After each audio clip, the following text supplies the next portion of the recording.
বিএনপির স্থায়ী কমিটির সদস্য ডক্টর আব্দুল মঈন খান বলেছেন, আগে সংস্কার পরে নির্বাচন কোনো অর্থ বহন করে না।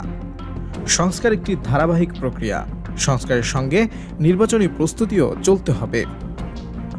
বুধবার ১ জানুয়ারি সকালে জাতীয়তাবাদী ছাত্রদলের ৪৬তম প্রতিষ্ঠা বার্ষিকী উপলক্ষে বিএনপির প্রতিষ্ঠাতা প্রয়াত রাষ্ট্রপতি জিয়াউর রহমানের সমাধিতে পুষ্পস্তবক অর্পণ শেষে সাংবাদিকদের সঙ্গে এই কথা বলেন তিনি।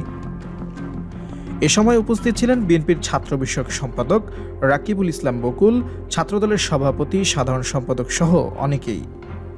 ডক্টর আব্দুল মঈন খান বলেন, জুলাই আগস্ট আন্দোলন ছিল গণতন্ত্র প্রতিষ্ঠার আন্দোলন, অর্থনৈতিক মুক্তির আন্দোলন।